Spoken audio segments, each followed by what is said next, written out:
Ahoj, já vás vítám na mém prvním podcastu Level Up. Chtěl bych vám představit mého prvního hosta, Honzu.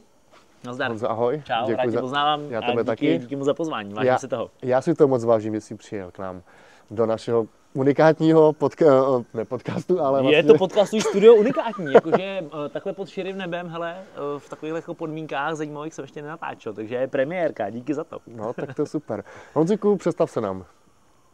Tyjo, jak se mám představit? Moje jméno znáte, je mi 34. Nejsem z Prahy, přestože tady teda žiju posledních pár let, no už to bude docela dlouho. Narodil jsem se v Jablonci, tam jsem studoval základní školu do 5. třídy, pak jsem šel na 8letý Gimpl. Ten jsem teda nějakým způsobem doklepal.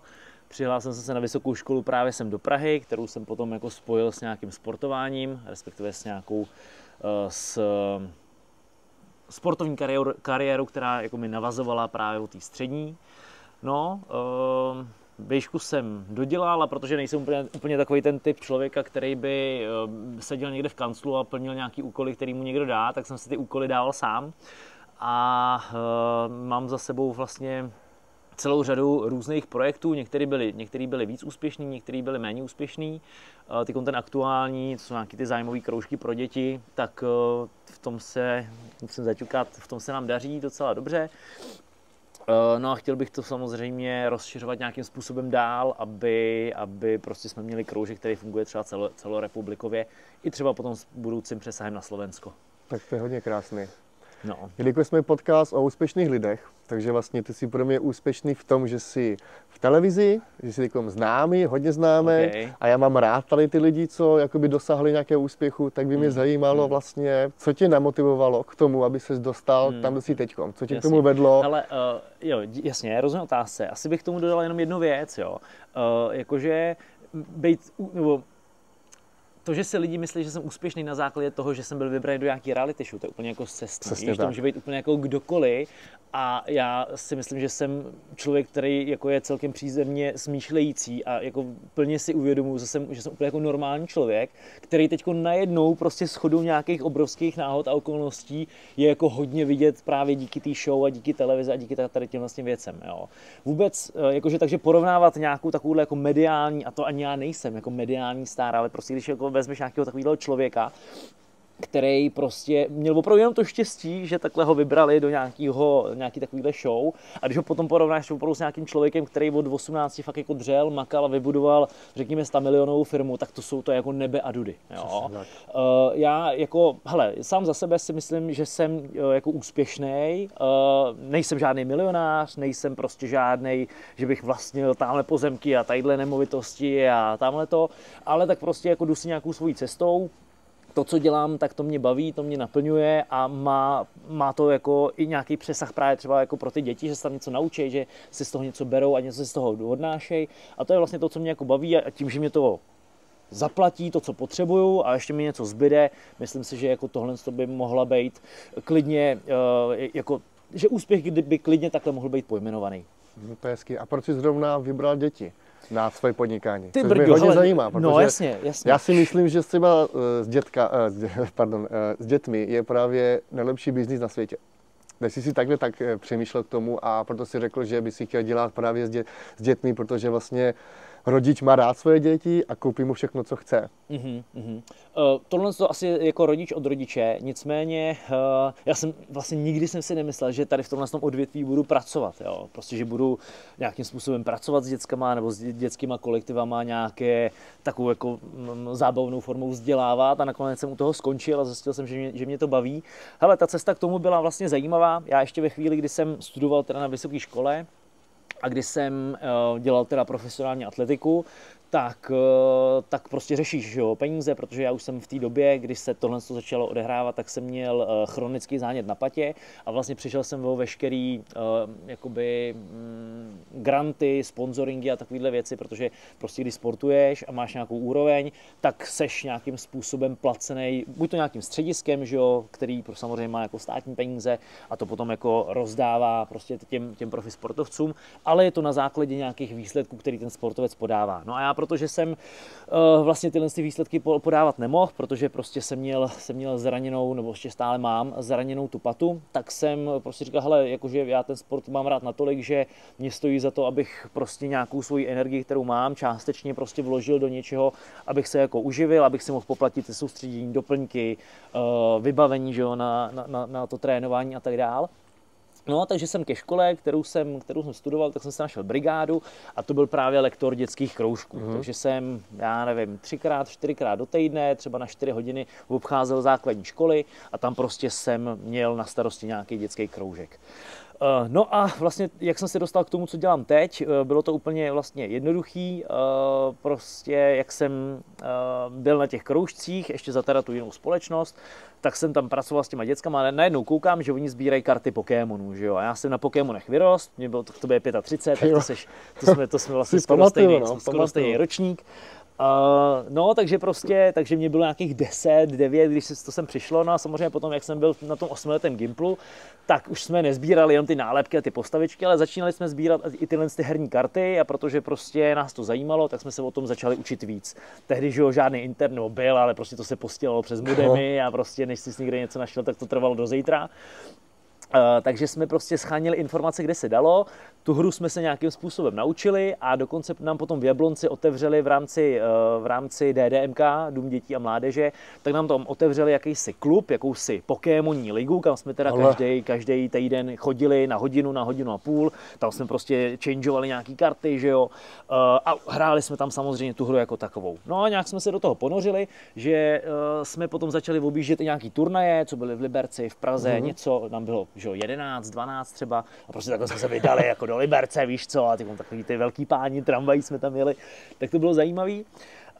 No a takže takhle jsem prostě hrál ty Pokémony a potom vlastně ve 13 mě oslovil syn mýho bývalého atletického trenéra a já jsem se prostě zase vrátil k atletice, zase bylo to takový hodně překotný, protože já jsem odešel jeden jediný trénink, a to bylo třeba v pátek a to ještě bylo jako regenerační, že se šlo jako výběh prostě do přírody a šlo se do bazénu. A den na to jsem měl závody a tam jsem šel, to byl nějaký 5boj nebo 4boj, šel jsem nějaký překážky, který jsem v životě neběžel. Skákal jsem do dálky, byla tam nějaká 800 hotmíčkem, něco. No a hele, fakt jako nic jsem neuměl, nic, prostě překážky, to bylo šílený, ale nějak jsem to odběh, dokonce jsem vyhrál svůj běh a tady na těch jako prvních závodech jsem skončil 2. nebo 3. Jo? Takže se zjistilo, že mám nějakým způsobem prostě přirozený talent, že mi docela dobře funguje kotník, že jsem takový jako, já jsem byl hubenej, furt jsem takový hubenej, že jo, nejsem žádný prostě Rambo, který by tady zabíjel a trhal lvům hlavy prostě. No, takže to a začal jsem se teda věnovat atletice s tím, že teda Pokémoni šli do šuplíku a tam prostě odpočívali. No, odpočívali tam asi, kolik, to se dá spočítat, 13 let? 13 let takhle byli v tom šuplíku, právě do té doby, než jsem zjistil, že teda ty děcka v těch školách prostě zase mají ty karty a teď tam jako mění nějaký ty pravý za ty fejkový, který nemají vůbec žádnou cenu a já jsem takhle jako za nima přišel a říkám, hele, tady koukám, máte nějaký karty, víte, jak se s tím hraje, jako ta hra, jako podle těch pravidel, jo, jasně, víme, co nás tady jako chceš to, tak říkám, OK, kolik se na začátku dává odměn? A oni jako odměny, to nevěděli vůbec nic, že jo. No a mě napadlo vlastně, že když ty děcka už takhle ty karty mají a rodiče jim je kupujou, investují do toho. hodně v té době, že? Furt stojí hodně. Já když jsem byl malý, tak jsem si, moje první karta byla Pikachu, se mi zdá. No to je možný. Hele, máš karty, které jsou prostě za pár halířů, ale máš karty, které jsou jako nový, které vyšly třeba před měsícem a mají cenovku třeba $500. Kdo určuje ty ceny? Trh, jo. Jasně. Máš prostě karty, jejich jako emitace je poměrně nízká, jo.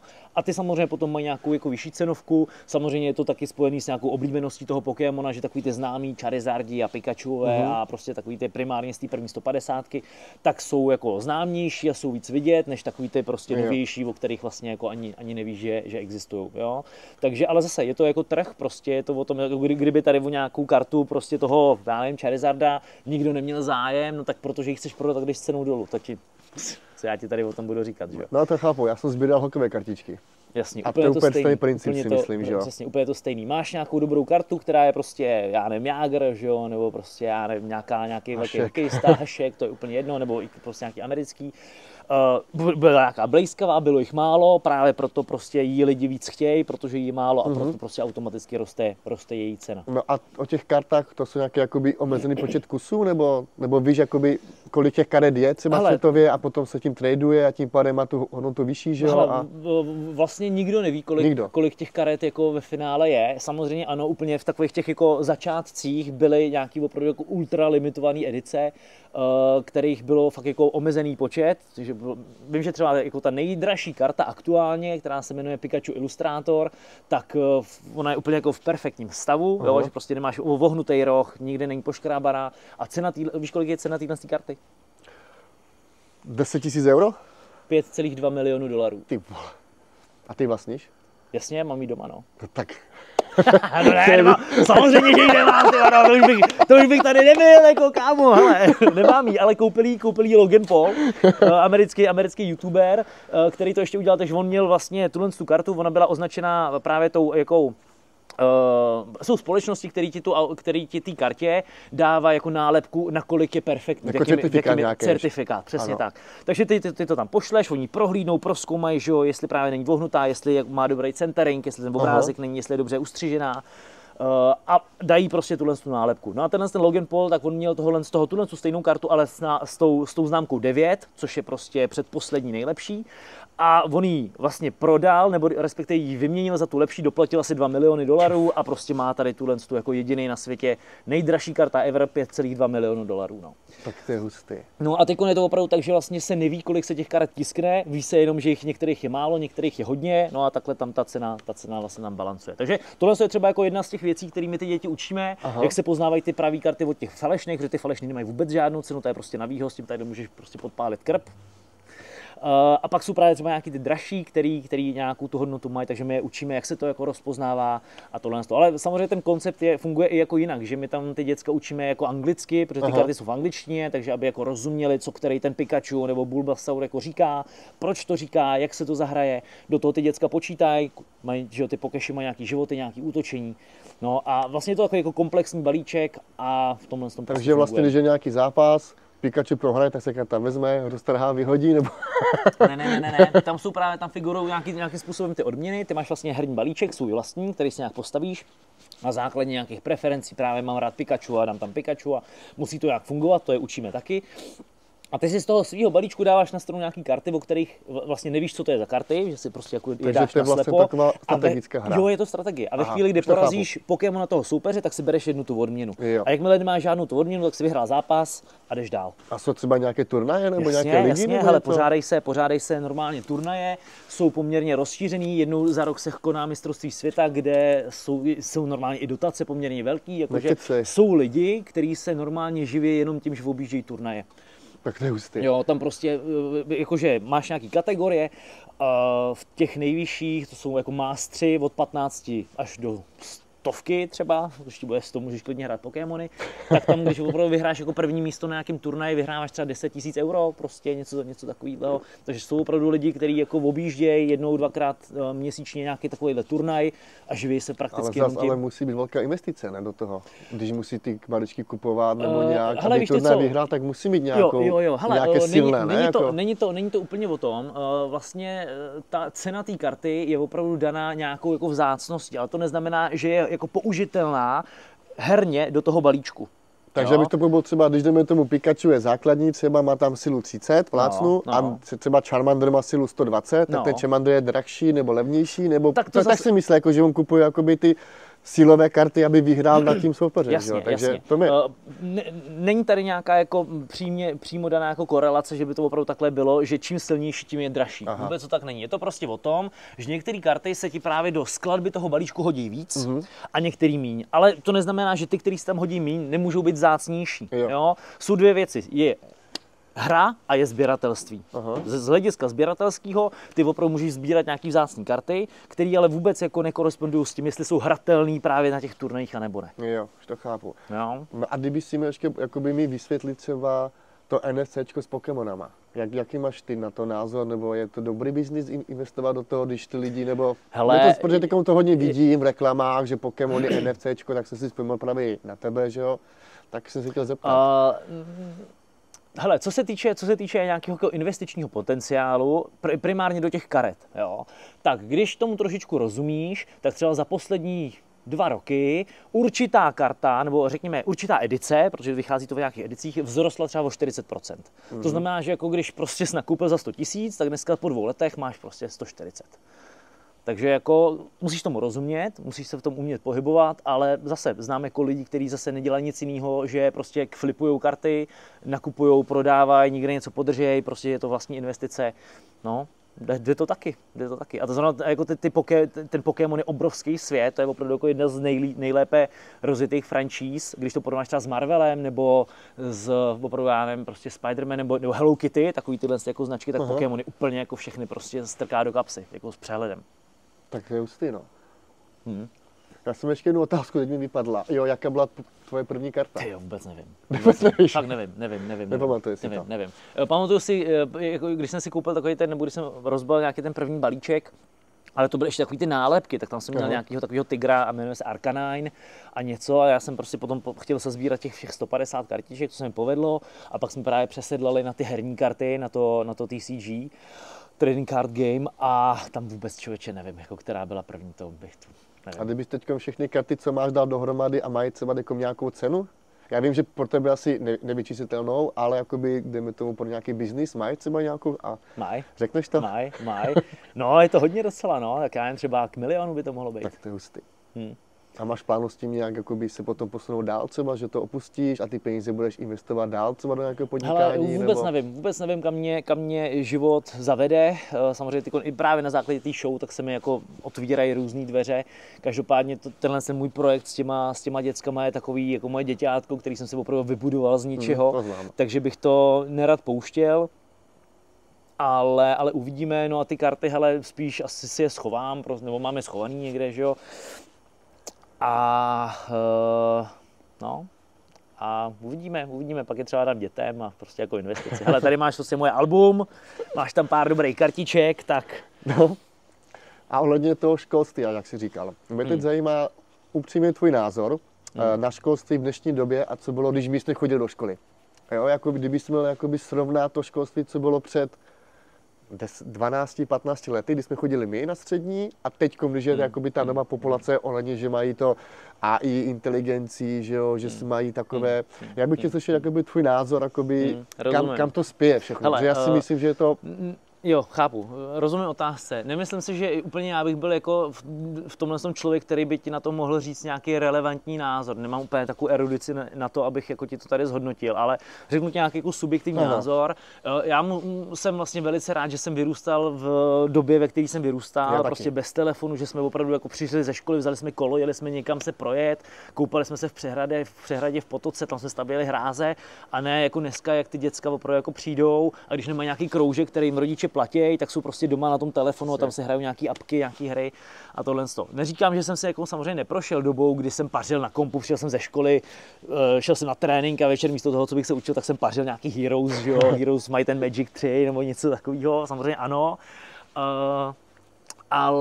Ale nezávidím to té dnešní generaci, protože a to jsou zrovna i na to nějaký studie, nějaký průzkumy, že opravdu ta dnešní generace teenagerů má na základě pravděpodobně sociálních sítí a na základě právě toho zrychleného světa, toho, že se můžou vlastně neustále porovnávat.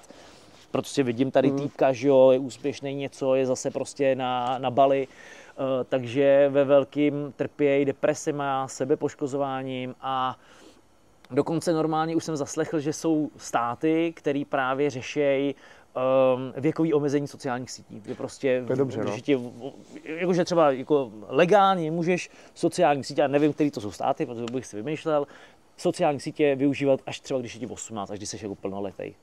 Že prostě do té doby je to třeba nějak jako regulovaný, že nevím, jo, prostě třeba hodinu denně, něco takového. Já jsem se třeba před nedávnem dozvěděl, to jsem vůbec nevěděl, že nejsou žákovské knížky, že všechno je online, že vlastně si přijde SMS-ka jako rodičovi, že není ve škole, že má známku, že má domácí úkol. Já když si vzpomenu, když jsem všechno dělal pro to, abych volal školu, abych nemusel mít úkoly, jak jsem lhal doma rodičům, já to se omlouvám, ale dneska to vlastně nejde. Dneska to je úplně, že vlastně to dítě je pod dohledem a to dítě musí mít úplně takové možná i trauma, si myslím, že není jakoby svůj? Hele, myslím si, že ta doba je trošičku jako jiná v tom, že samozřejmě to školství jako z hlediska nějaký legislativy prostě trvá, než se jako něco změní. Máš prostě nějaký zajetý stanovy, který se jako vyučujou a prostě ta doba i na základě AI a i na základě prostě toho, jak se to jako rychle vyvíjí a jaký ty máš jako přístup k vlastně k ledajakým informacím, tak tak to školství vlastně hrozně pomalu na tohle jako je schopný reagovat a bude to chtít opravdu nějakou asi jako razantní velkou změnu, protože prostě ten styl, kterým se jako učí dneska, že se jako memoruje a že jako se učí něco naspaměť, začíná být úplně irelevantní právě protože ty vezmeš telefon, dáš do ChatGPT, hele, prostě vyhledej mi tohle a ono ti to vyjede. Jo, během sekundy. Během sekundy, přesně tak. Takže jako je taková otázka, nakolik opravdu jako nějaký takovýhle informace je nutný nosit v hlavě, když si je můžeš jako hledat tady. Na druhou stranu chápu, že potřebuješ ten mozek zase jako trénovat a zapojovat ho, protože když se podíváš, tak populace hloupne v podstatě. Jako právě proto, že ty vlastně všechno máš tadyhle, nepotřebuješ se nic pamatovat, nepotřebuješ se nic učit, protože všechno zjistíš tady, tak proč bys to dělal? Lidi jsou líní, vždycky byli líní, když si mohli usnadnit cestu, tak si usnadnili cestu, ale tohle je prostě pomalá chůze prostě do hrobu, jako no.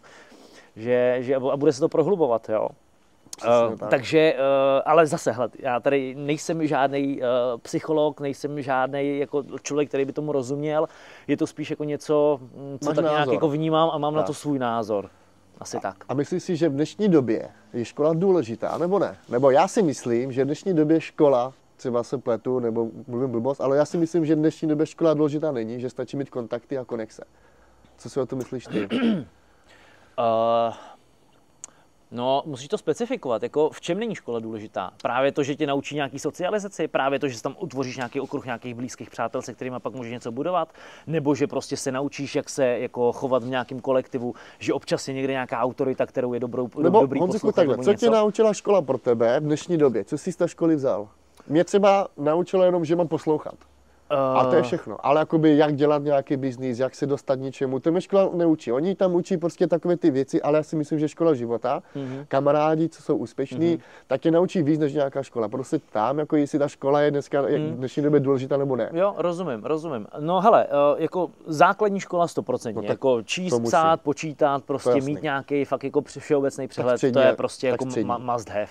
Střední, furt si myslím, že je to důležitý, zase, já jsem chodil na Gimple, jo, nevím, jak jsou to prostě nějaký různý, jo, prostě, kdybych byl truhlář, jo, a živil se prostě truhlařinou rukama, tak to jsou dneska lidi, kteří jako vydělávají si krásný peníze, jsou úspěšní, daří se jim, protože prostě to řemeslo umějí. V tomhle případě je škola prostě velice důležitá. Já nevím, jestli bys chodil k barberovi, který prostě neumí stříhat, ale jenom protože má dobrý kámoš, jo, rozumíš, ale nevíš to, ty někam půjdeš, jasně. Má hodnocení a ty si k němu sedneš a teď jako má se ptát, hele, máš školení, ukaž mi certifikáty, neznáš, ale prostě tam jdeš a prostě mu věříš, protože je ten Google, nemáš recenze, ty si můžeš dokoupit a vidíš prostě, dneska kamkoliv jdeš, tak si jenom ptáš, kolik to má sledující, kolik to má fanoušků, kolik to má hvězdiček, kolik to má komentářů a jdeš tam. Ale furt to musí být jako opřený o nějakou kvalitní službu, kterou dostaneš. Když prostě budeš mít jako nakoupení recenze u nějakého fakt jako dobrýho kadeřníka, který ti udělá melír a spálí ti vlasy, nebo ti prostě poraní pokožku hlavy, protože prostě tam ten koncentrát namíchal jinak, než by měl, tak už k němu asi nepůjdeš, jo. Takže to je tohle. Ale abych odpověděl na tu otázku, takže já si myslím, že škola stále je důležitá, prostě, ale právě jako se přesouvá to informační hledisko, to, co se tam jako máš naučit, právě jako někam jinam, jo? A právě je to díky tomu, že prostě si tady můžeš chatovat s ChatGPT a ono ti toho spoustu naučí. Slyšel jsem, že jsou normálně lidi, kteří prostě mu dali úkol, hele, představ si, že jsi můj učitel angličtiny, opravuj mě nebo zlepšuj mi moje jazykové dovednosti v rámci angličtiny, jedou autem, povídají se s tím ChatGPT anglicky a takhle se učej, jo? A tohle to prostě je věc zase, ale na to musíš mít jako nějakou vlastní motivaci.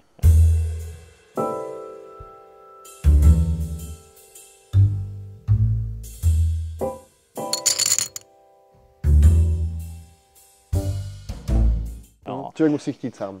Musí chtít sám. Takže ano, myslím si, že jako nějaká povinná školní docházka určitě jo, myslím si, že minimálně do těch 19, kdy prostě člověk jako vlastně neví, vyvíjí se, lítají tam hormony, že jo, učí se jako spoustu věcí, jak funguje svět o sobě, nějaká sexualita, prostě hormony a tohle všechno, že to je důležitý. A potom od těch 19, kdyby si měl být reál, jako ve velkých uvozovkách jakoby dospělej, pak prostě běž a ukaž, co umíš, jestli chceš jít na výšku a prostě prohlubovat nějaký vzdělání v nějakém oboru, který tě baví, super.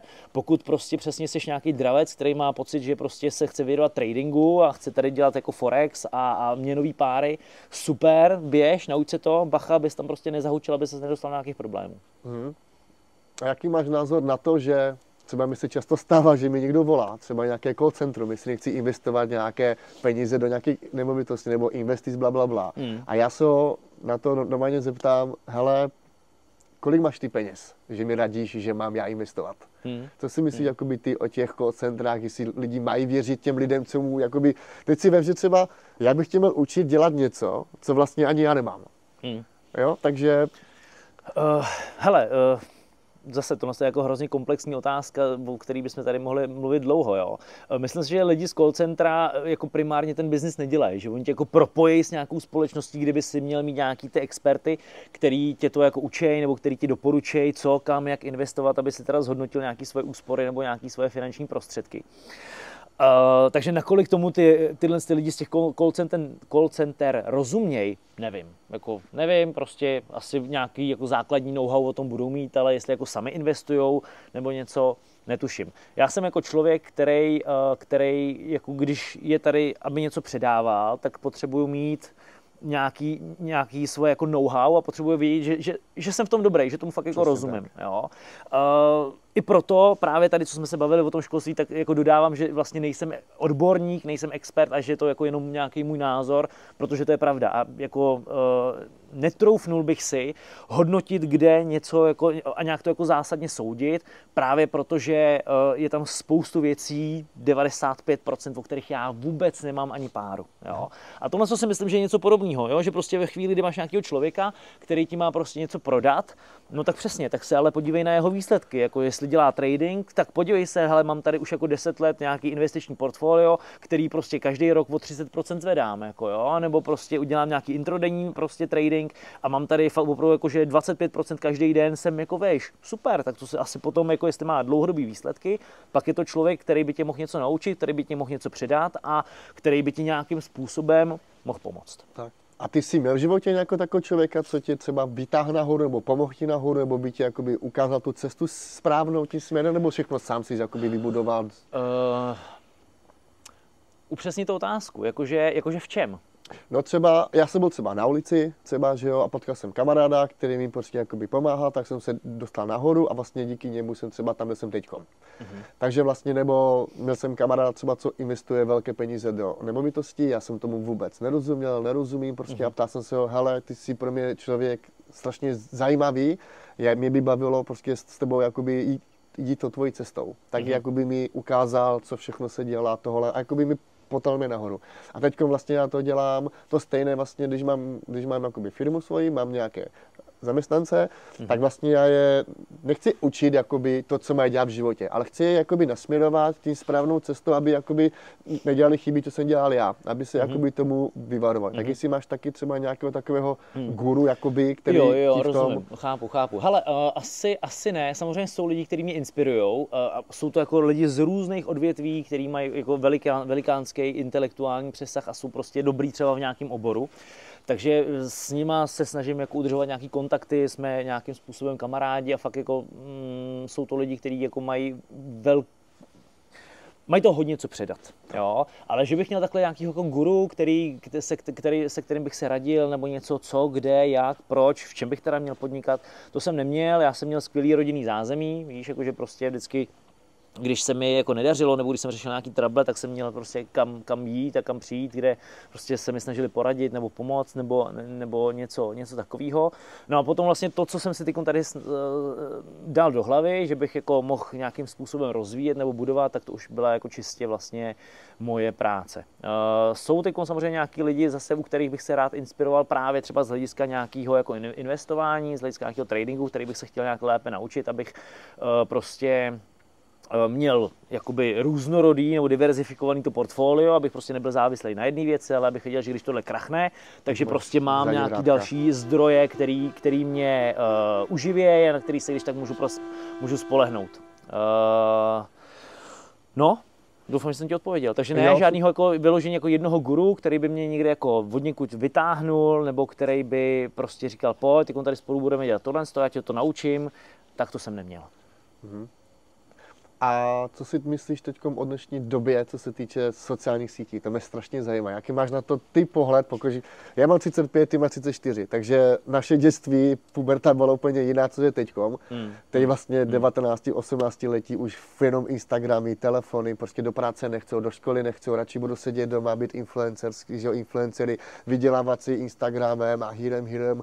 Jaký máš na to ty takový názor? Jako jestli to je, jenom mě to vadí, nebo je to jaký globální, nebo ne, že mi to vadí, to je každého věc, ale přijde mi to takový, jakože tím pádem se vracím k té otázce, že ta škola tím pádem je jakoby nedůležitá, protože všichni chcou jenom sedět doma na telefonu a dělat si prachy přes telefon. Jasně, protože to je jednoduchý. Víš, ty nemusíš nic umět, nemusíš prostě mít nějaký rozhled nebo něco, stačí opravdu jako dělat hezký videa na Instači, na co ti stačí prostě telefon za 20 000, jo. A můžeš jako vydělávat víc než člověk, který prostě studoval něco 5 let a opravdu jako něco ví. Tak tohle je samozřejmě jako nefér, no. Ale je to prostě doba. Je to o tom, že žijeme v konzumní společnosti, která jde nějakým směrem a nedá se to zvrátit prostě, no. A myslím si, že taky je to hodně potom o nějaký výchově, jo? Že prostě potřebuješ, ty rodiče prostě mají dát nějaký jako základní hodnoty prostě do toho života, jasně, je to nějaká část, protože hodně tě tvaruje přes nějaký kolektiv, nějaký jako životní příběh, co se ti stalo, s kým se spotkal, co tě v tom životě potkalo, jo? Takže to se potom tvaruješ ty nějakým způsobem dál. Ale je to těžký, no. Říkám, jako dnešní prostě teenageři to nebudou mít vůbec lehký už právě jako jenom proto, že oni jako nahlížejí svět právě skrz sociální sítě. A je tam hodně toho porovnávání, je tam hodně, už jsem to tady říkal, jako že spoustu dětí prostě, protože jsem v rámci mýho podcastu v Rovnováze, tak jsem tam měl nějaký terapeuty, který právě jako říkali, že jako velice často mají dětský klienty, prostě tam přijde rodič, protože mají jako dlouhodobý deprese, poškozují se, mluví nebo prostě přemýšlejí o sebevraždách, což je šílený, je to smutný. Ale prostě bohužel to jsou tvrdý data, se kterými budeme muset začít něco dělat, protože jinak si tady úplně odrovnáme, no, tu generaci, která má přijít po nás. A myslíš si, že to nějak změní za 10-20 let? Hele, nevím, zase, tohle to asi není otázka úplně na mě, no, tak to už je potom prostě otázka. Bude to otázka. horší, si myslím já. No, bohužel. Uvidíme. Prostě já nevím, jestli jsi viděl film Ready Player One. Viděl, já to strašně mám rád. To je úplně přesně vystihuje vlastně tu dobu, co vlastně lidi žijou v bordelu, prostě někde v garáži a dají si brýle a žijou virtuální svět. Jasně. A tam to mám rád ten film. A tam jsou jako mástři. A vlastně měl jsem právě v rámci svého podcastu, tak jsem tam měl jako velice inteligentního, zdatného psychologa Martina Koska a on vlastně jako říkal, že my jsme právě ještě jako v době, řekněme před 20 lety, tak jsme žili, řekněme, ve dvou nějakých světech. První je ten vnější, prostě to, že tady máš něco hmotného, že reaguješ na nějaký lidi a něco, a pak máš ten vnitřní, to je prostě to, co si představuješ, na co myslíš, co si jako buduješ v té hlavě a něco. A teď vlastně za velice krátkou dobu se lidstvo a člověk musí naučit vlastně umět pracovat s další obrovskou jako entitou, a což je digitální svět, jo? Protože prostě přesně, ty můžeš mít nějakou firmu, můžeš o ní nějak smýšlet, ale když nebude vidět na internetu, tak prostě nic neprodáš třeba, nebo se ti nebude dařit, nebo něco. A teď tohle je jako svět, který jako vyrost z ničeho obrovský raketovou rychlostí nahoru. a my se s tím musíme naučit pracovat a já si myslím, že prostě, jak ta evoluce prostě zkoušela a vyvíjela prostě tadyhle, budu kecat, jo, hele, zkusíme prostě u toho člověka, že by měl 6 prstů prostě. Zjistilo se, že to úplně nefunguje, ale to byly jako 100 000 miliony let, než se na to přišlo. A tady vlastně řešíme jednotky let, se podívej na to ChatGPT, jakým způsobem jde nahoru, že jo. Pár let zpátky o tom ještě nikdo nevěděl pořádně. Dneska prostě si tady můžeš vést anglickou konverzaci s ním a jako dostáváš prostě relevantní výsledek, jako tak to je, víš, jako nevím, jestli jako jsme schopní jakožto lidstvo tohle zvládnout, tuhle jako ultra rychlou evoluci a tohle jako tu rychlou adaptaci na ten svět, který prostě jako upaluje vpřed, no. Já budu upřímný, já dneska jsem se poprvé podíval na telefon, protože, jak říkám, já tě jakoby neznám takhle, já jsem tě sem pozval kvůli tomu, že teď jako si známý a chtěl jsem vyzkoušet vlastně, co je to GP a dal jsem tam jenom, budu mít podcast s Honzou, z Bacheloru a my tam vyjeli během pár sekund, ale chceš to vidět? No, brutální prostě ty otázky, co ti mám dávat. A ty zadal si tam teda přímo moje jméno? Já ti ukážu přímo, ukážu. Super. Já normálně říkám, to si dělá ze mě prdel. No. A zadarmo to je. No jasně. To je úplně zadarmo. Sice nemám Jabko, mám ten Xiaomi, ale dal jsem tady otázky podcast. Tak jo, můžu to přečíst? Přečti si to, co tam tě píše. Přečti si to, co ti to vyjede. Máme tady teda to, jo, otázka. Na ChatGPT. Ahoj, potřebuji připravit otázky na podcast, je to Jan Solfrong, Bachelor. Návrhy otázek pro podcast. Vzhledem k tomu, že Jan Solfrong je známý především díky své účasti v reality show Bachelor a svým podnikatelským aktivitám, zaměřila bych se na otázky, které by mohly zaujmout jeho fanoušky a zároveň odhalit více o jeho osobnosti a zkušenostech. Zkušenosti z Bachelora. Jaké byly tvé první dojmy v účasti? Jaké byly největší výzvy? Jak se změnil tvůj život po skončení show? Co bylo pro tebe nejtěžší rozhodnutí během výběru partnerky? Jak vnímáš zpětnou vazbu od diváků? Další okruh, osobní život a hodnoty.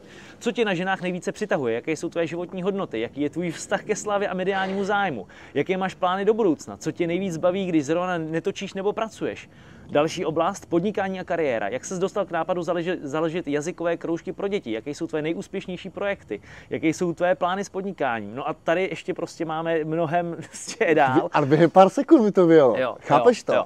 Takže vlastně já vlastně nemusím si nic o tobě zjišťovat. Já si to dám a mi to vyjede, jako nic z toho nepoužívám. To asi jako víš, ale jasně. Je to prostě hustý, co o tobě ta inteligence. Co si jakoby ty o tom myslíš, co jakoby o tobě jakoby vypsal někdo jiný, jako ani kdo tě ani vlastně skoro nezná, nebo ne? No, jako zná mě nějaký software na základě toho, co se kde jako psalo a na základě toho, že jsem teď nějak jako vidět. Zkoušel jsem zadat třeba sebe? Ne. My tam jo, ukážeme. Já tam budu mít... Vyjelo ti tam něco, nebo jsi to ani nezkoušel? Tu osobu neznáme třeba. Okay. Ale tak to je prostě proto, že třeba právě o tobě jako nejsou žádný články nebo nějaký dohledatelný fakta, kterým by ten software měl přístup. Ale no... Jako to by, abych vám mohl s tím pomoct, požadavkem nemám dostatek informací, dostatek blablabla. No a to je dobře. Hele, otázka, teď mi skáču do řeči. Co je pro tebe lepší? Být slavný, úspěšný, anebo být jakoby v tom pozadí, ale mít se fakt jakoby to, co ty chceš v životě. To znamená rodinu, zázemí, business, peníze, prostě, než aby o tobě všichni věděli, jakoby... Hele, úplně jednoznačně to druhý, jakože to byla právě věc... Soukromí. Jo, no jasně.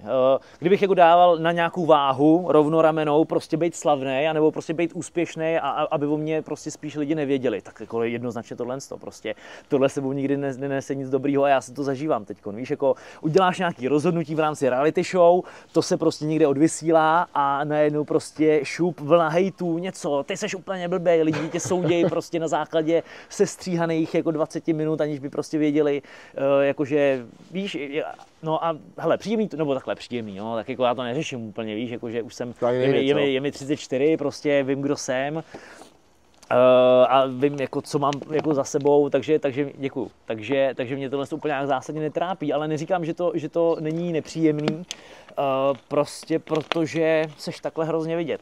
Co je výhoda, zase tady tohle z toho všeho je, že po zítří už to zase prostě na to lidi zapomenou. Víš, jakože to je prostě přesně takový ten, no nebo týden, jo, jak ty lidi scrollujou, jak jsou jako zahlcený těma různýma informacema, tak oni si nepamatují, co byl to Reelsko, co byl ten TikTok prostě před 5 těma scrollama, že jo, nebo takže to zase přijde jako někdo jiný, který to jako strhne pozornost, takže tohle je jako hodně jak bych to řekl, aktuální, momentální, momentální, protože to prostě lidi to jako řeší, koukají se na to, ale přesně zase potom jako přijde nějaká jiná kauza, přijde jako někdo jiný, že jo, a to na to zase jako úplně, a lidi na to zapomenou. Já pokládám většinou mých kamarádů otázku takovou, že kdyby si měl vybrat mezi láskou a penězmi, co bylo pro tebe, co bys si vybral? To se... Nedá se. Já peníze. Podle mě se nedá. Já peníze. Podle mě se nedá. Já si lásku můžu koupit třeba, když budu chtít. Hele, na pár okamžiků. No jasně. Tak to pak asi není jako láska, která by měla nějaký jako dlouhodobý přesah, nebo prostě která by ti jako něco dala a zaplnila tím štěstím. Bude to spíš taková ta jako... A věříš lásce, že existuje ještě v dnešní době? Jo, věřím. Když si všichni lžou, podvádí, prostě, že ty sociální sítě, všechno. Věřím tomu. A hele, víš, to je hrozně velikánský téma, prostě co je to teda láska, víš, jako je to nějaký aktuální stav, je to prostě vzrušení, který máš s tím daným člověkem, který má trvat ty 2 hodiny, co prostě jdeš do toho bordelu a tam teda jako uvolníš tělo a jako tohle. A nebo je to láska prostě opravdu s nějakým člověkem, ke kterému se otevřeš, on se otevře k tobě, důvěřuje si navzájem, ty, když se cítíš down, tak on ti pomůže, pozvedne tě, je to i v obráceně, je to takový jako nějaká sounáležitost a tohle. No a pak máš prostě takový ty lásky, které jsou prostě jako na celý život, který prostě zažívali naši primárně asi rodiče. Věřím tomu, že i takovéhle věci se dají najít dneska, je to mnohem těžší právě, protože jako když chceš, tak se můžeš propojit virtuálně právě přes nějaký sítě, přes nějaký seznamky, přes 2 kliknutí vlastně s kýmkoliv na světě, teoreticky skoro. No a pak je to prostě o tom, jak tohle vyhodnotíš, no jestli jako usoudíš, hele ne, mám tady prostě těch svých 85% ze 100, to je jako dost dobrý pro mě a doplňujeme se ve spoustě věcech a v 15% jestli jsou nějaký nuance, kde si nerozumíme, OK, ale pak přesně jako je to třeba o tom, kdy ty přesně někde uvidíš u někoho těch 15%, ale už si neuvědomuješ, že těch 85% už tam jako nemá, víš, jako že prostě vyměníš koupíš zajíce v pytli vlastně, no, protože tam vidíš jenom nějaký jako pozlátko, ale neznáš toho člověka. Hele, zase, tohle to prostě by bylo téma. Takže jako láska vyhrála u tebe. Jinak bys nebyl asi bacheloru. Hele. Ale moc to udělal kvůli tomu, že jsi chtěl zviditelnit. Ne, vůbec ne. Zase. To neslyším. Ono se to nedá oddělit. To se nedá oddělit. Ty prostě, když jako ti řeknou, hele, vybrali jsme tě, jdeš do bachelora, jo, tak ty jako nemůžeš tam jako jít jenom kvůli lásce a počítat s tím, že na tebe nikdo nebude koukat a že nebudeš vidět a že prostě ti, já nevím, nevyroste Instagram. To je, jako to jde ruku v ruce, jo. Takže já to spíš beru prostě jako balíček, který, když vlastně zafunguje, takže já si tam najdu holku. Ježišmarja, skvělý. To bude bonus. Skvělý. Tak to je, ne bonus, ale je to prostě, je to jako složka, která k tomu jako neodmyslitelně patří, víš? Aha. Takže jsi jakoby vděčný za to, že jsi tam mohl být, nebo lituješ to? Ne, určitě. Jako, hele, byla to skvělá zkušenost, který si moc vážím, protože byl skvělý zážitky. Prostě opravdu jako je to věc, kterou už si třeba nezopakuju, prostě to, co jsem tam prožil a to, jakým situacím jsem tam někdy byl jako vystavený, byl opravdu jako zajímavý zážitek, který mě i jako osobnostně někam posunul, něco jsem se tam naučil, něco mi to dalo, mám na to krásné vzpomínky. Takže už se mě párkrát ptali, jako kdybych měl tu možnost, jestli bych do toho šel znova, a říkám, hele, jako hned vlastně. Fakt je to hodně jako seberozvojový a fakt se tam jako spoustu věcí naučíš a spoustu věcí ti to dá, takže šel bych do toho znova, no. No, ale zase, jako odlišovat to, jestli jsi tam šel jenom kvůli lásce, nebo jestli jsi tam šel jenom kvůli prostě tomu, že si chtěl být slavnej, nebo prostě, že já nevím něco, nejde to. Je to prostě jako jeden komplexní balík a nedá se to. Ale ty jsi člověk strašně upřímný, ale ty si myslíš, že ty holky tam šly, protože tě chtěli všechny? Jako myslíš si, že každá holka tě chtěla, toužila po tebe, Honza, ty vole, ho potřebuju, nebo jako...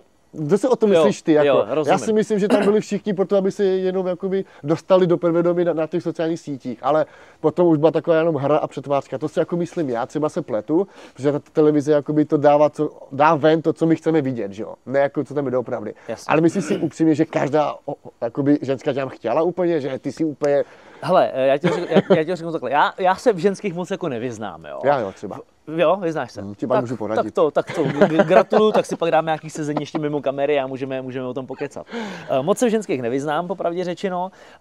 Myslím si, že, hele, doufám, že to nebude moc jako nabubřelý, ale myslím si, že z těch reakcí, které jsem tam s nima měl a na to, jak jsem byl prostě v rámci tady tohohle z toho je schopnej poznat, že jsem jim byl minimálně sympatický. Jo, že prostě řekli, jo, hele, jako v pohodě, pobaví se s ním, je občas vtipnej, možná trošku něco jako ví, v pohodě, nějak jako vypadá třeba, jakože dobrý. Jestli tam opravdu bylo prostě, že by si kvůli mě rvali rodidla, jo, to nedokážu říct, protože to jsem tam jako samozřejmě nevěděl. Ale další věc je, že prostě když jsi izolovaný, bez telefonu a jsi tam jako prostě kvůli tomu, že je to nějaká jako v úvozovkách soutěž o jednoho nějakého chlapa, tak prostě nějaká jako přirozená soutěživost, nebo nějaká přirozená prostě dravost a ambice, něco takového. Víš, jako řeknu, ty vado, hele, jakože Honza dobrý, prostě takovej, řekněme, na mý škále prostě 60 ze 100, ale protože koukám, že tadyhle ona po něm jako jde, tak já jí to nedám zadarmo, já prostě jdu taky. A najednou ti tam jako se to automaticky jako vzroste, víš, prostě najednou, už to není jako jenom o tom, že že prostě je tady Honza 60%, prostě ale najednou jako, protože ona ho chce taky a tamhle toho chce taky, tak říkal, tak ty varo, je na něm opravdu něco, co já tam třeba nevidím, tak jdu do toho taky. Víš, že je to prostě nějaké jako, nějaká jako masová záležitost vlastně, no. Jo, a potom spoustu těch holek potom vlastně, když nějak jako vlastně vypadlo nebo něco a vlastně na tu situaci nebo na to, co jsme tam teda jako prožívali, koukni z nějakého nadhledu, tak říká, hele, jako Honza, prostě jsem si uvědomila, třeba pro mě není. Jo, a je to úplně v pořádku, je to prostě v pořádku, jako nemůžeš být jako kompatibilní s každým na světě, s 18 holkama, se všema, jo, ve finále, že jo, ještě nemůžeme říct, jestli jsem si někoho vybral nebo ne, kdybych si někoho vybral a zjistili jsme, jako, že prostě to tam není, no tak to tady nebude jako nesmysl někam to tlačit, že jo. To je prostě relativně jenom. A ještě jsme takovou otázku, ty holky, co tam byly, které tam bylo 16, 18, 18 úplně zase. Oni věděli, kdo přijde, nebo nevěděli vůbec kdo? Takže kdyby přišel třeba já, tak taky budou tam všichni, jak tě chce Jirko, my tě chceme, my jsme tebe třeba. Ale já vůbec takže nevíš, že tě. Ne, holky to nevěděli, kdo tam přijde, já jsem to taky nevěděl, jo, takže byl jsem překvapený, když jsem, nebo ne překvapený, prostě, neznal jsem je. Vůbec.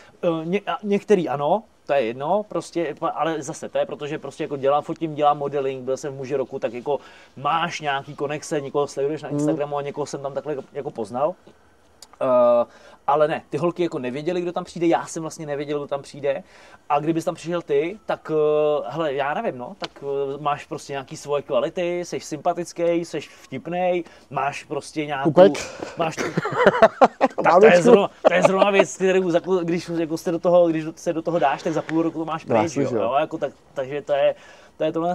Ale jo, tak hele, některé holky prostě by tam mohly být vlažnější, ale na některý jako zapůsobíš přesně, protože prostě máš nějaký svoje charisma, jsi jako nějaký a takže na to ti jako nemůžu úplně odpovědět, to by zase záleželo, jako jaký ty holky tam byly, jaký ty bys jako byl, jak by se s ním choval. To je takový to. A tak. A takhle, byly tam nějaké scénáře, co se jako by musel jako by dodržovat, nebo to třeba to kvádro, ty jsi chtěl jakoby chodit v tom kvádru, nebo musel si? Jo, rozumím. Jde o to, že je tohle je jako licencovaný pořad. Jo, vlastně nevím přesně, jak to funguje, máš prostě, vymyslíš si tady nějaký pořad a protože ho chceš rozšířit dál, tak ho jako prodáváš, jako že ho někdo může odvysílat, ty jsi to nějak vymyslel, jaký to má mít formát, jak to má vypadat, co se tam má dít zhruba nebo něco takového, prodáš to dál, oni to koupí a vlastně některé tyhle základní podmínky musí dodržovat. Jedna z nich třeba byla, že ty cocktail party a ty ceremoniály růží musí být večer. Jo, prostě vypadá to hezky, ženský jsou v šatech, já jsem tam to v obleku, že jo, je to elegantní, mělo to být večer, jo. Další takováhle podmínka je, že tam právě třeba nesmí zaznívat značky, jo, takže já přesto, že jsem tam těm holkám třeba jako říkal o tom mým podnikání, o tom mým biznisu, že prostě pracuji s dětskama, že učím ty Pokémony a tohle, tak oni mi potom řekli, hele Honzo, dobrý, ale nemůžeš jako říkat, jako když tam zmíníš to jméno Pokémon, stejně jako Nike, stejně jako cokoliv jiného, my to tam dát nemůžeme, protože prostě to je licencovaný pořad a tam nesmí být žádná značka, jo. Takže jak já to interpretuju, už se mě na to samozřejmě jako spoustu lidí v rámci různých rozhovorů ptalo, jako jestli je tam nějaký scénář, tak vlastně říkám, že je to jako kdyby hrál hokej. Že máš prostě daný pravidla hry, jo, máš daný jaký počet hráčů na jedné na druhé straně, že tam je brankář, že tam se hraje na nějaký třetiny, že tam se hraje na časové třetiny, že jo, že máš jako puk, který je nějak velký, že tam máš brány, které jsou nějak velký, ale to, jak to ten manšaft jako se hraje, to, kdo si komu přihraje, to, kdo nakonec střelí ten gól, To se nedá vymyslet, to prostě kdybys chtěl. Honzo, nebo tady prostě klube, já nevím, že jo, Slavie, tady hele, dneska to budeme hrát takhle. Ty přihraješ tomuhle, ten tam bude na tý modrý a od modrý pálí a dá gól. Tak to ti nemůže fungovat. Nemůže to fungovat, jo. Chápu, takže nebyl scénář, prostě to bylo normální. No. A taková otázka ještě jedna, ohledně bacheloru, pak jako opustíme bachelor. Když teď vidíš zpětně ten bachelor, tak co bylo? Lituješ třeba nějakého tvého rozhodnutí, třeba jak se zachoval, nebo jestli to vnímáš jinak, že jsi třeba... A máš jakoby špatné svědomí kvůli toho holky, nebo... Ale jo, podívej se, svědomí úplně vlastně špatný nemám, protože vždycky to, co jsem tam jako dělal, jsem dělal z nějakého nejlepšího rozhodnutí, který jsem tam jako udělat mohl. Jo, prostě přijde k tobě i v životě. Řešíš nějakou situaci, v tu danou chvíli, v ten daný moment prostě děláš to nejlepší, co si v tu danou chvíli udělat mohl. I s tím, jako co o tom víš, i s tím, jako co máš za sebou, prostě to nějak jako spojíš a řekneš, hele, prostě mám tady cestu A, B, C, D, volím Dčko, protože v tu danou situaci mě to přijde jako nejlepší. Jo. Takže já vlastně jako ničeho litovat úplně nemůžu, protože prostě v tu danou situaci tehdy mně to přišlo jakožto nejlepší možná varianta. Samozřejmě, když se teď jako dozvídám a vidím nějaký ty věci, tak si říkám, no hele, dobrý, jakože zvolil jsem Dčko, ale kdybych udělal Cčko, teďkon bych se třeba cítil líp, nebo teďkon by to prostě mohlo mít nějaký lepší následky, nebo mohlo by se to jako uskupit nějak jinak a ve finále ten výsledek by mohl být třeba lepší, jo? Ale zase, to už je prostě s odstupem nějakého času, to už je s odstupem toho, že jsi to jako prošel, že já teďkon vidím, co tam ty holky na té vile jako řešej, že jo, o čem se baví, jak se tam chovají, něco. Takže, no, jako po bitvě každý generál a spousta lidí by tam prostě něco měnila. Já v podstatě, když se na to koukám, pár drobností je tam taky, ale říkám, tak jako v tu danou chvíli s tím, co jsem věděl, jsem se snažil vždycky zachovat tak nejlíp, jak jsem jako mohl. Hezky, no. A máš plánu ještě mít nějaké nové jakoby soutěže? Nějaký reality show. Reality show. Mně to zatím takhle asi stačilo. Ono přece jenom jako i teď ten nápor jako všeho možného, že jo, je veliký a nějak furt se s tím jako pasuju. Takže nechci říkat ne, jo, přesně, protože to by pak zase by to vytáhli za ty 3 roky, až bych prostě tadyhle byl, já nevím kde, že jsem tady, ale na tohle podcastu si říkal, že už nikdy nikam nepůjdeš, prostě, že zase lžeš. Hele, nevím, nemůžu to říct, jako teď to cítím, takže spíš ne, ale uvidíme, když třeba přijde nějaká zajímavá nová reality show, která by třeba byla jako o něčem jiným, o nějakých jako challengech, o tom, jako, že bych já sám sebe měl otestovat nebo něco takového, třeba bych na to kejvnul a třeba se tam jako objevím. Uvidíme, nevím, uvidíme. Asi tak. Třeba v kleci, bitky. Ty vado, no, nějaký MMA. Jako jo, jako za ty prachy se bombu. Určitě by to byla výzva, zase ne jako kvůli tomu být vidět, víš, jako, že za to něco dostaneš, ale zase spíš třeba jako kvůli sobě. Já jsem prostě ambiciózní člověk, mám za sebou nějakou sportovní kariéru, takže mám nějaký drill, jsem prostě zvyklý na to, teď teda moc ne, teď se mi to trošku rozpadlo, že jo, prostě s tím vším, co se děje, ale jsem zvyklý na to mít nějakou rutinu, prostě stát si ráno v 6, otužovat se, běhat, posilovat něco, jo, takže pro mě by tohle mohla být výzva jako z hlediska tohohle, že se jako naučíš něco nového, ať už by to bylo prostě nějaký box nebo nějaký MMA a vlastně bylo by to zase jako pro mě jako výstup z nějaký mojí bubliny, prostě, na kterou jsem už teď zvyklý, zase prostě učí se něco nového, můžeš dostat přes držku. Takže zase nevím, uvidíme, co přijde, jak to vyhodnotím, jak se rozhodnu. A jak si myslíš, že bude ta tvoje sláva nebo popularita teď ještě dlouho jakoby venku? A nebojíš si pak toho, že třeba spadneš dolů a pak najednou nikdo o tobě už ani neštěkne? Jsi připraven na to? Nebo počítáš s tím, bude ti lépe třeba v životě? Nebo myslíš si, nebo...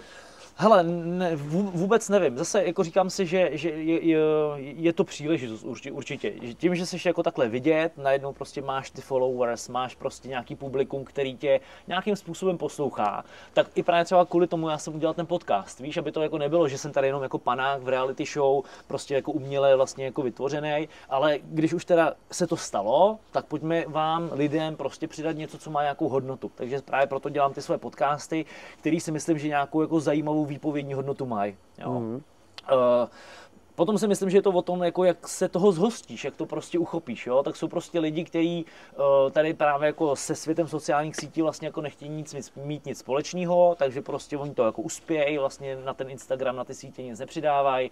Není to, že by právě takhle jako chodili na nějaký rozhovory a nějak se tam jako vyjadřovali nebo prostě se snažili být vidět.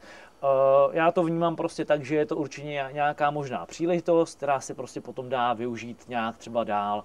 K čemu? To právě může být ten podcast, k nějakým jako dalším věcem, který si myslím, že můžou být rozvojový, který můžou být prostě v takový, že tě... Já jsem teď třeba udělal jsem na začátku prosince, jsem udělal anketu, právě protože se krom toho, co dělám, tak ještě fotím, jo, jakože prostě model, navlíknu mě do nějakých hadrů, vyfotím mě, umísťuju si to na to, takže dělám tohle z toho prostě nějak tak jako, je to část nějakého mýho příjmu.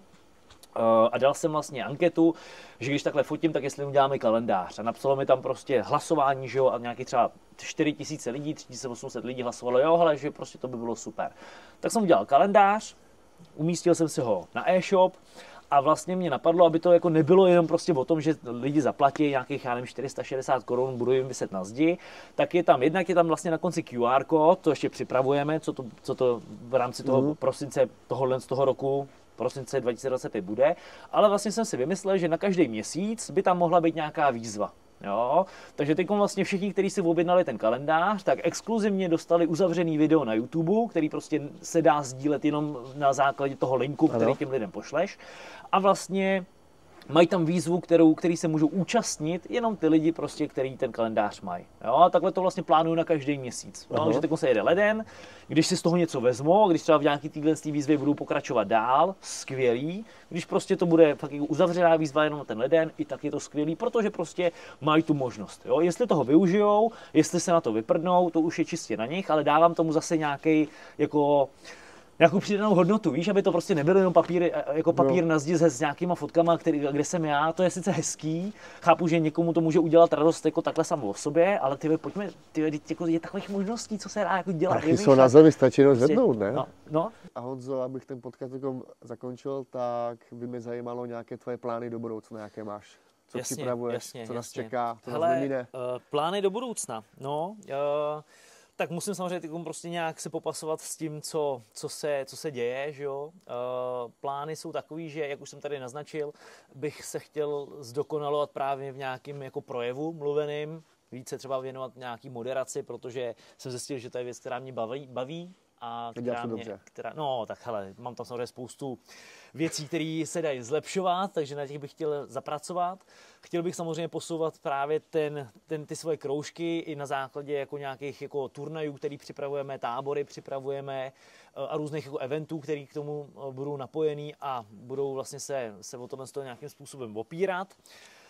A pak se uvidí prostě, jaký dveře se kde otevřou, jaká příležitost přijde. Já jsem takový trošku jesmen na některé věci, takže jdu do některých věcí po hlavě a uvidíme, co to všechno přinese a co se stane. No. Takže to je nějaká kostra taková a potom, jak moc to bude košatý, na to si musíme počkat. To si pak řekneme příště, až se uvidíme v nějakém prostě třeba 40. epizodě tvýho podcastu, tak ti pak jako řeknu, co všechno se změnilo za tu dobu. Na to budu se těšit a budu zvědavý. Skvěle. Takže lidi, děkuji teda za podívání a přeju Honzovi teda hodně štěstí a se mu všechno splní a daří v životě a že je stále úspěšný. A můžu říct, že jsem vděčný ještě za to, že Honza přijal mé pozvání do mého podcastu. Honziku, já ti moc děkuji. Hele, já díky tobě, díky moc, bylo to super, bylo to prýmový, uvolněný povídání na všechny možný téma. Přeju ti hodně štěstí, ať tady tenhle tvůj podcast má úspěch, ať se ti daří a říkám, pak to můžeme zhodnotit na nějaký další epizodě, až se tady potkáme zase. Budu se těšit. Tak jo, děkuji moc. Tak jo, mějte se hezky. Ahoj.